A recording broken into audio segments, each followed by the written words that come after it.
ओम शांति। 14/5/2025 के ईश्वरीय महावाक्य बाप दादा मधुबन। आज प्यारे प्यारे मीठे बाबा ने प्यारे प्यारे मीठे मीठे बच्चों से कहा, मीठे बच्चे, अभी तुम संगम पर हो। तुम्हें पुरानी दुनिया से ताल्लुक नाता तोड़ देना है, क्योंकि यह पुरानी दुनिया अब खत्म होनी है। अभी तुम संगम पर हो। तुम्हें पुरानी दुनिया से ताल्लुक यानी नाता तोड़ देना है, क्योंकि यह पुरानी दुनिया अब खत्म होनी है। प्रश्न, संगम की कौन कौन सी विशेषता सारे कल्प से न्यारी है? संगम की कौन सी विशेषता सारे कल्प से न्यारी है? उत्तर, संगम की ही विशेषता है, पढ़ते यहाँ हो, प्रारब्ध भविष्य में पाते हो। सारे कल्प में ऐसी पढ़ाई नहीं पढ़ाई जाती जिसकी प्रारब्ध दूसरे जन्म में मिले। अभी तुम बच्चे मृत्यु लोक में पढ़ रहे हो, अमर लोक के लिए, और कोई दूसरे जन्म के लिए पढ़ता नहीं है। संगम की ही विशेषता है, पढ़ते यहाँ हो, प्रारब्ध भविष्य में पाते हो। सारे कल्प में ऐसी पढ़ाई कहीं नहीं पढ़ाई जाती जिसका प्रारब्ध दूसरे जन्म में मिले। अभी तुम बच्चे मृत्यु लोक में पढ़ रहे हो और अमर लोक के लिए, और कोई दूसरे जन्म के लिए पढ़ता नहीं है। गीत दूर देश का रहने वाला। ओम शांति। दूर देश का रहने वाला कौन? तो कोई भी जानते नहीं। क्या उनको अपना देश नहीं है? जो पराए देश से आए हैं वह अपने देश में नहीं आते हैं। दूर देश का रहने वाला कौन? यह तो कोई भी जानते नहीं। क्या उनको अपना देश नहीं है जो पराए देश में आते हैं? वह अपने देश में नहीं आते। यह रावण राज्य पराया देश है ना? क्या शिव बाबा अपने देश में नहीं आते हैं? अच्छा, रावण का प्रदेश कौन सा है? रावण का प्रदेश कौन सा है और देश कौन सा है? शिव बाबा का अपना देश कौन सा है और पराया देश कौन सा है? फिर बाप आते हैं पराए देश में, तो उनका देश कौन सा है? अपने देश की स्थापना करने आते हैं। लेकिन क्या वह अपने देश में खुद आते हैं? एक दो ने सुनाया। अच्छा, इस पर सब विचार सागर मंथन करना, यह बहुत समझने की बात है। रावण का पराया देश बताना बहुत सहज है। अच्छा, राम राज्य में कभी रावण आता नहीं। बाप को रावण के देश में आना पड़ता है, क्योंकि रावण राज्य को चेंज करना होता है। यह है संगम युग। वह संगम में भी नहीं आते, कलयुग में भी नहीं आते। वह संगम युग में, यह है संगम युग। वह सतयुग में नहीं आते, कलयुग में भी नहीं आते। वह आते हैं संगम युग पर। तो यह राम का भी देश है और रावण का भी देश है। इस किनारे राम का और उस किनारे रावण का देश है। बाबा कहते हैं, ना बाबा सतयुग में आते हैं और ना कलयुग में आते हैं, वह संगम युग पर आते हैं। तो यह राम का भी देश है और रावण का भी देश है। इस किनारे राम का और उस किनारे रावण का संगम है ना। अभी तुम बच्चे संगम पर हो, ना इस तरफ ना उस तरफ हो। अपने को संगम पर समझना चाहिए।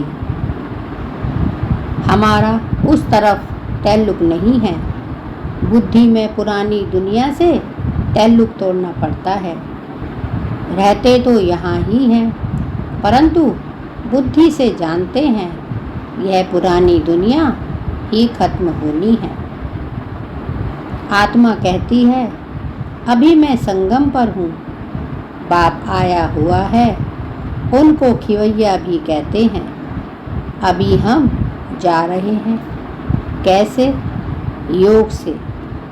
योग के लिए भी ज्ञान है और ज्ञान के लिए भी ज्ञान है।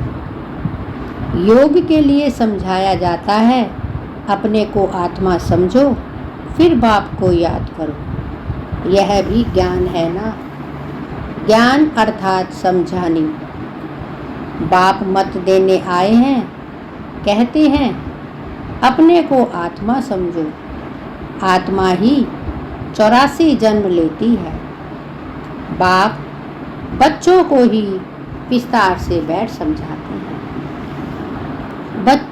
बाप बच्चों को भी विस्तार से बैठ समझाते हैं कि आत्मा ही 84 जन्म लेती है। अभी यह रावण राज्य खत्म होना है। यहाँ है कर्म बंधन, वहाँ है कर्म संबंध। बंधन दुख का नाम है, संबंध सुख का नाम है। अब कर्म बंधन को तोड़ना है। बुद्धि में है, हम इस समय ब्राह्मण संबंध में हैं। हम इस समय ब्राह्मण संबंध में हैं, फिर देवी संबंध में जाएंगे। ब्राह्मण संबंध का यह एक ही जन्म है। बच्चे बुद्धि में है, हम इस ब्राह्मण संबंध में हैं, फिर देवी संबंध में जाएंगे। ब्राह्मण संबंध का यह एक ही जन्म है। फिर 8 और 12 जन्म देवी संबंध में होंगे। यह ज्ञान बुद्धि में है। इसीलिए कलयुगी छीछी कर्म बंधन से जैसे गलानी करते हैं, इस दुनिया के कर्म बंधन में अभी रहना नहीं है। बुद्धि मिलती है, यह सब है आसुरी कर्म बंधन। हम भी गुप्त एक यात्रा करते हैं। यह बाप ने यात्रा सिखलाई है। फिर इस कर्म बंधन से न्यारे हो हम कर्मातीत हो जाएंगे। यह कर्म बंधन अब टूटना ही है। हम बाप को याद करते हैं कि पवित्र बन चक्र को समझ चक्रवर्ती राजा बनेंगे। हम बाप को याद करते हैं कि पवित्र बन चक्र को समझ चक्रवर्ती राजा बने और पढ़ रहे हैं। फिर उनका एम ऑब्जेक्ट प्रारब्ध भी चाहिए ना। तुम जानते हो, हमको पढ़ाने वाला बेहद का बाप है, यानी परमात्मा शिव। बेहद के बाप ने हमको 5000 वर्ष पहले पढ़ाया था। यह ड्रामा है ना। जिनको कल्प पहले पढ़ाया था उनको ही पढ़ाएंगे। बाप कहते हैं कि बच्चे, जिनको कल्प पहले पढ़ाया था उनको ही अब पढ़ाएंगे। आते रहेंगे, वृद्धि को पाते रहेंगे। सब तो संगम युग में नहीं आएंगे, सब तो सतयुग में नहीं आएंगे,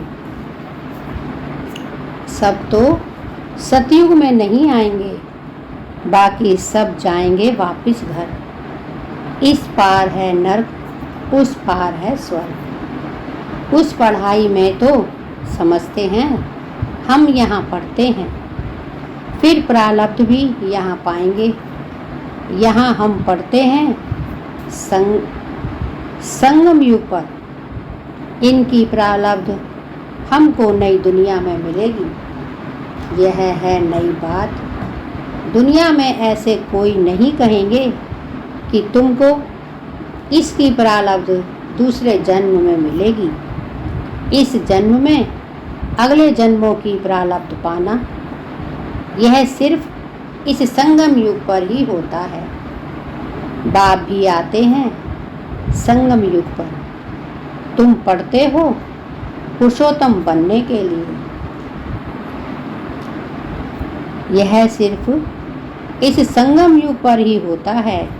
बाप भी आते ही हैं संगम युग पर। तुम पढ़ते हो पुरुषोत्तम बनने के लिए।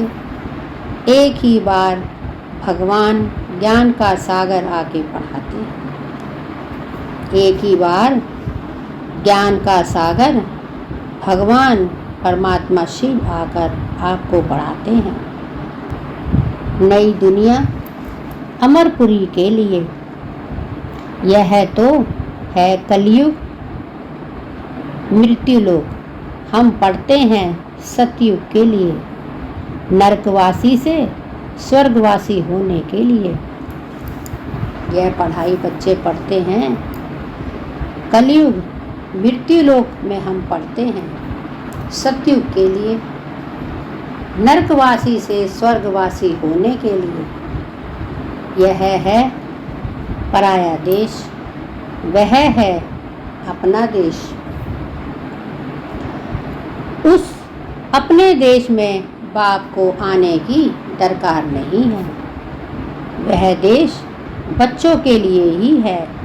वहाँ सतयुग में रावण का आना ही नहीं होता।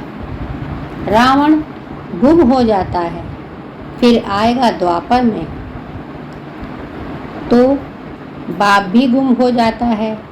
सतयुग में कोई भी उनको जानते नहीं हैं, तो याद में भी क्यों करेंगे, तो याद भी क्यों करेंगे।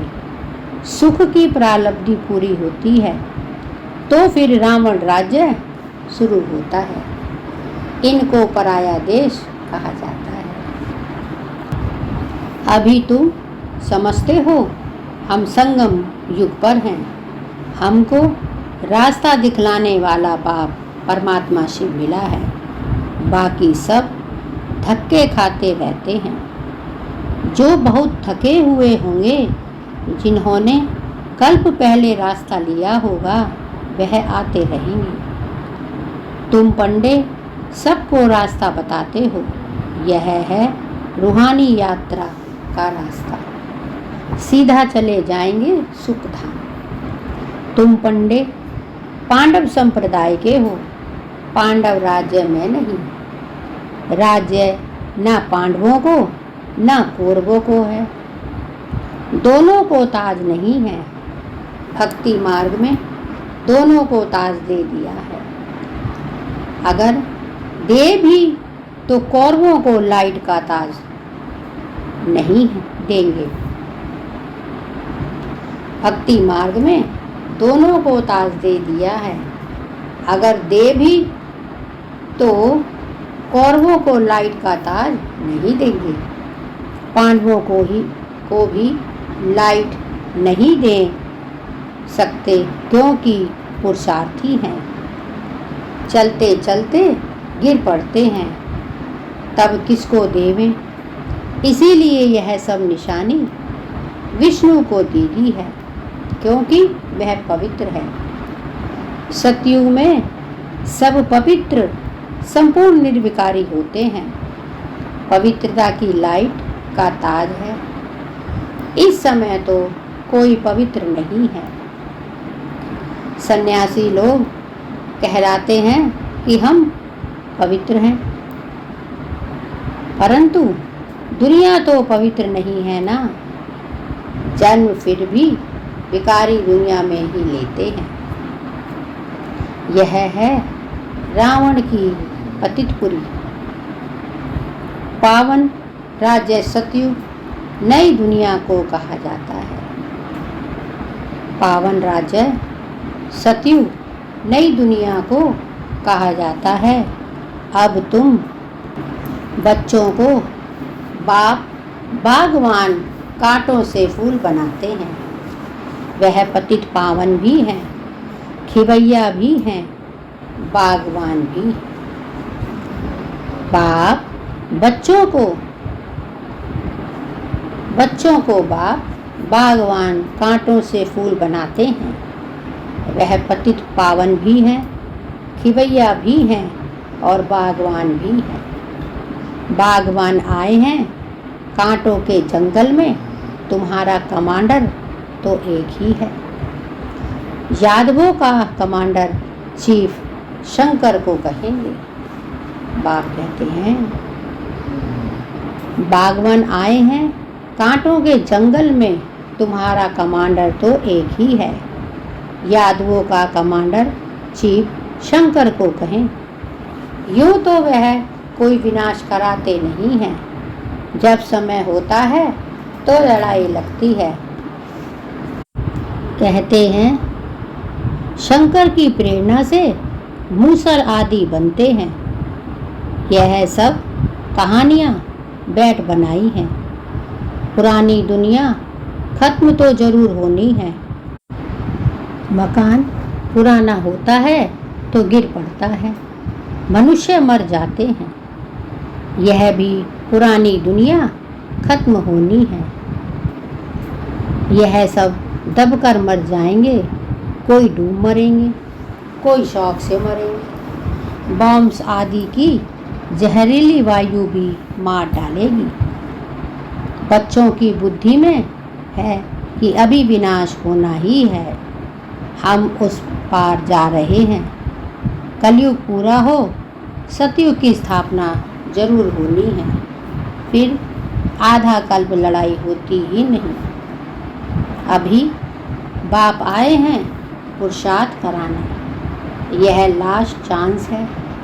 देरी की तो फिर अचानक ही मर जाएंगे। बाप कहते हैं, अभी बाप आए हैं पुरुषार्थ कराने। यह लास्ट चांस है। देरी की तो फिर अचानक मर जाएंगे। मौत सामने खड़ा है। अचानक बैठे बैठे मनुष्य मर जाते हैं। मरने से पहले तो याद की यात्रा करो। अभी तुम बच्चों को घर जाना है। इसीलिए बाप कहते हैं, बच्चे बाप को याद करते रहो।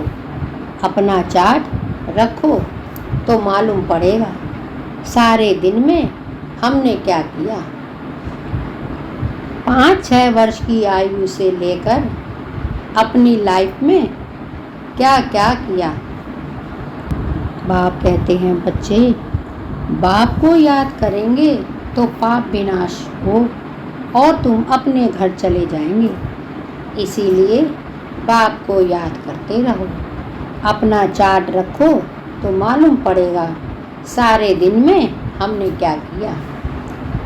5-6 वर्ष की आयु से लेकर अपनी लाइफ में क्या क्या किया, वह भी याद रहता है। ऐसे भी नहीं, सारा टाइम लिखना पड़ता है, ध्यान में रहता है। बगीचे में बैठ बाबा को याद किया। दुकान पर कोई ग्राहक नहीं है, हम याद में बैठे रहें।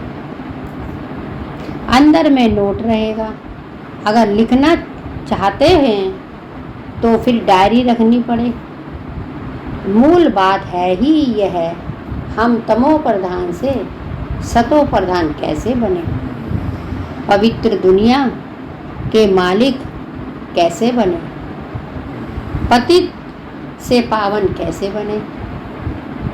बाप कहते हैं मूल बात तो है ही यह तमो है कि हम तमो प्रधान से सतो प्रधान कैसे बने, पवित्र दुनिया के मालिक कैसे बने, पतित से पावन कैसे बने। बाप आकर यह नॉलेज देते हैं। ज्ञान का सागर बाप है। तुम अभी कहते हो बाबा हम आपके हैं, सदैव आपके ही हैं, सिर्फ भूल गए अभिमानी हो गए हैं। फिर सिर्फ भूल कर दे अभिमानी हो गए हैं। अभी आपने क्या बताया, तो हम फिर देही अभिमानी बनते हैं। सतयुग में हम देही अभिमानी थे, खुशी से एक शरीर छोड़ दूसरा लेते थे। तो तुम बच्चों को यह सब धारणा कर फिर समझाने लायक बनना है, तो बहुतों का कल्याण होगा। बाबा जानते हैं ड्रामा अनुसार नंबरवार पुरुषार्थ अनुसार सर्विसफुल बन रहे हैं। अच्छा, किसको झाड़ आदि नहीं समझा सकते हो? बाप कहते हैं ड्रामा अनुसार नंबरवार पुरुषार्थ अनुसार सर्विसफुल बन रहे हो। अच्छा, किसको झाड़ आदि नहीं समझा सकते हो? भला यह तो सहज है ना।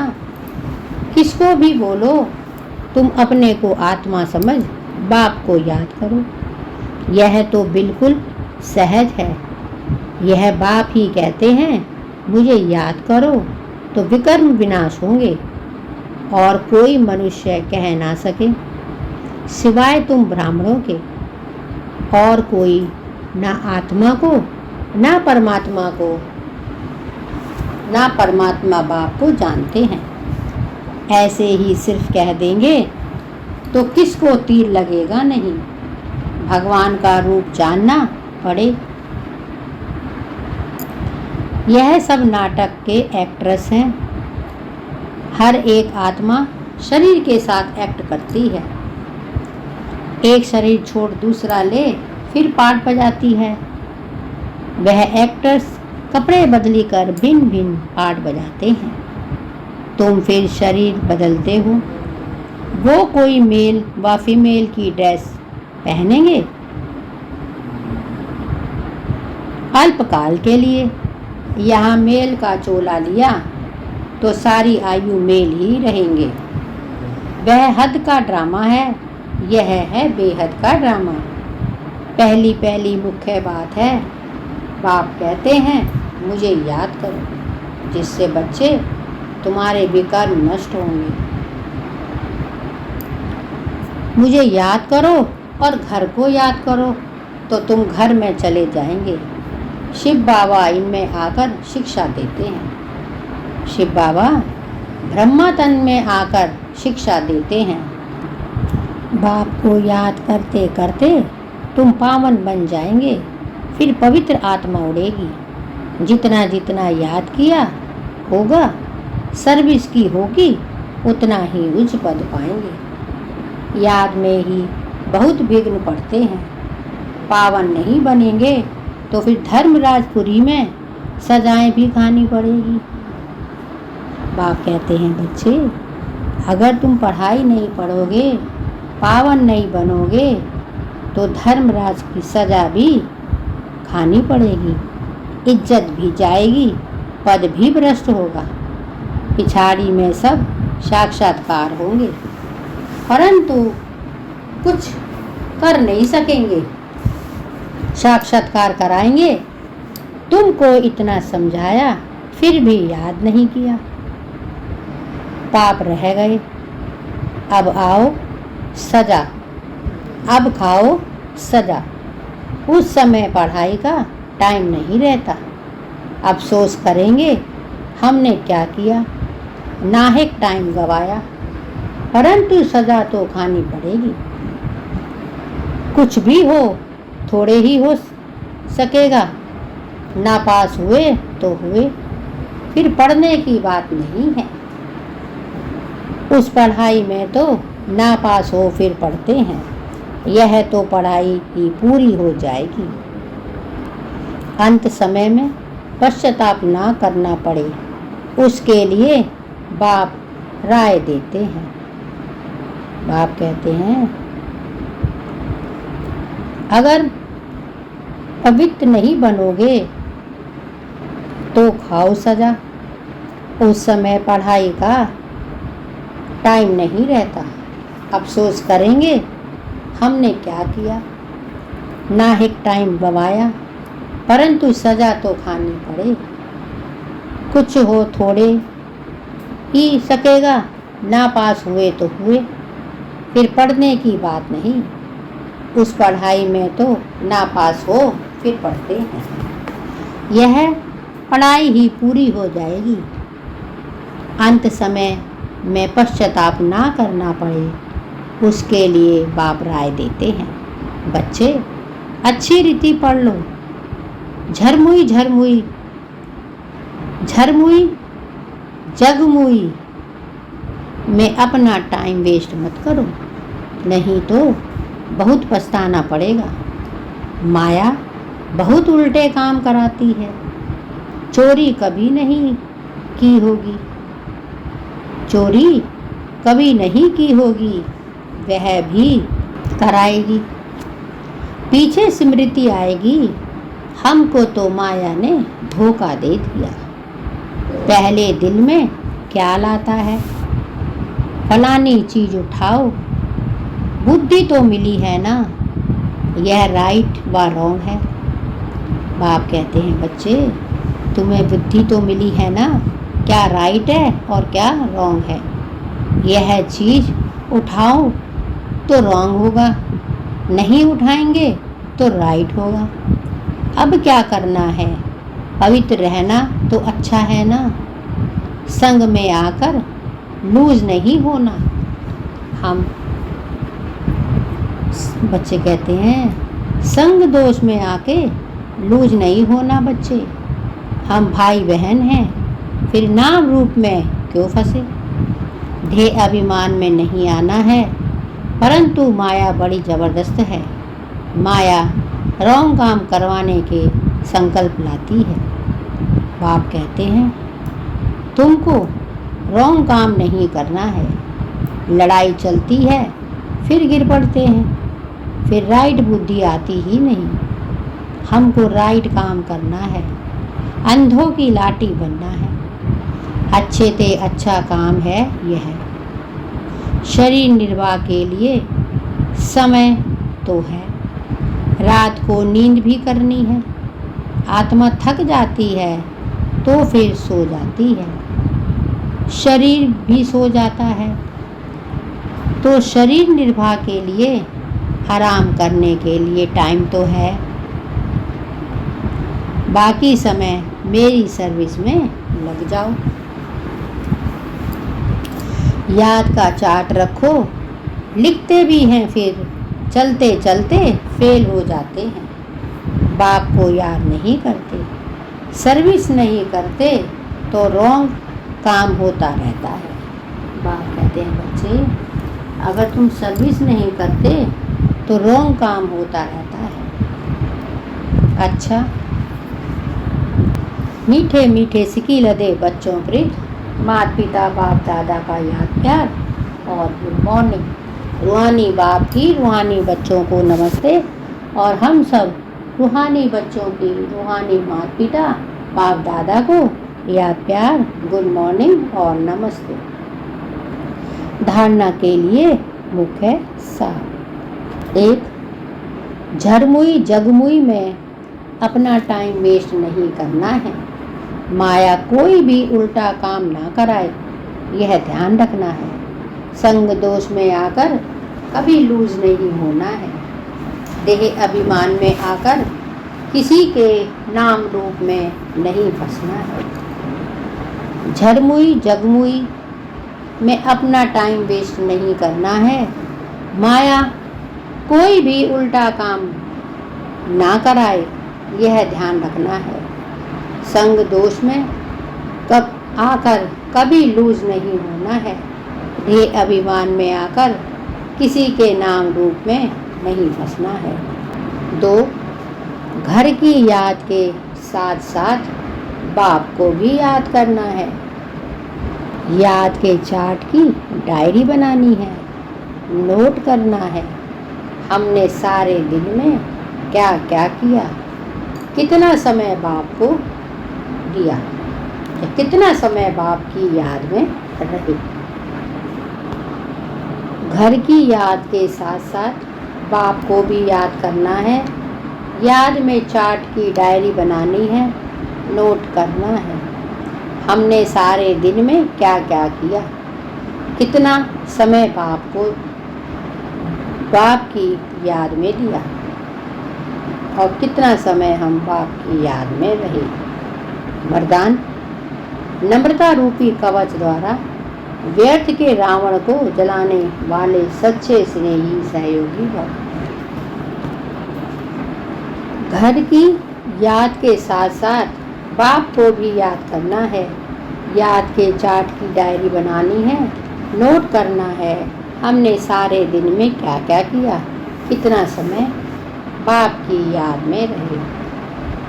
वरदान, नम्रता रूपी कवच द्वारा व्यर्थ के रावण को जलाने वाले सच्चे स्नेही सहयोगी भव।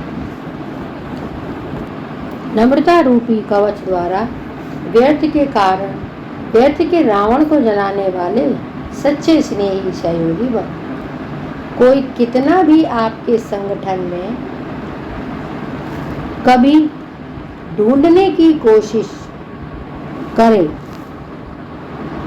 लेकिन जरा भी संस्कार स्वभाव का टक्कर दिखाई ना दे, अगर कोई गाली भी दे, इंसल्ट भी करे, आप सेंट बन जाओ। अगर कोई रॉन्ग भी करता है तो आप राइट रहो। कोई टक्कर लेता है तो भी आप उसे स्नेह का पानी दो। यह क्यों, ऐसा क्यों, यह संकल्प करके आग पर तेल नहीं डालो। नम्रता का कवच पहन कर रहो। जहाँ नम्रता होगी वहाँ स्नेह और सहयोग भी अवश्य होगा। कोई कितना भी आपके संगठन में कभी ढूंढने की कोशिश करे, लेकिन जरा भी संस्कार स्वभाव का टक्कर दिखाई ना दे, अगर कोई गाली भी दे, इंसल्ट भी करे, आप सेंट बन जाओ। अगर कोई रॉन्ग भी करता हो तो राइट रहो। कोई टक्कर लेता है तो भी आप उसे स्नेह का पानी दो।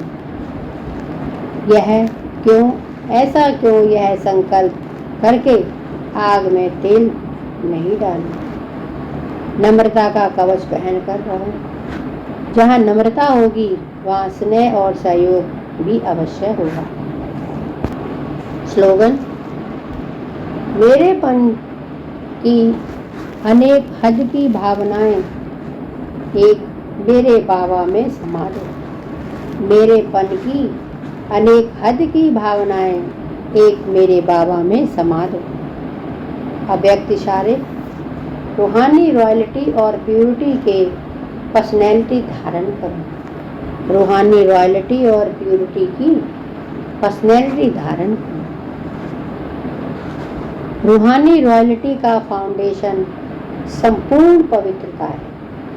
तो अपने से पूछो कि रूहानी रॉयल्टी की झलक और फलक आपके रूप व चरित्र से हर एक को अनुभव होती है। नॉलेज के दर्पण में अपने को देखो कि मेरे चेहरे पर चलन में वह रूहानी रॉयल्टी दिखाई देती है या साधारण चलन और चेहरा दिखाई देता है। बाप कहते हैं, बच्चे, रूहानी रॉयल्टी का फाउंडेशन संपूर्ण पवित्रता है। तो अपने से पूछो कि रूहानी रॉयल्टी की झलक और फलक आपके रूप व चरित्र से हर एक को अनुभव होती है। नॉलेज के दर्पण में अपने को देखो कि मेरे चेहरे पर चलन में वह रूहानी रॉयल्टी दिखाई देती है या साधारण चलन और चेहरा दिखाई देता है। यह थे बाबा के आज के अनमोल अद्भुत महावाक्य। शुक्रिया बाबा, शुक्रिया, आपका बहुत बहुत शुक्रिया। ओम शांति, ओम शांति, ओम शांति।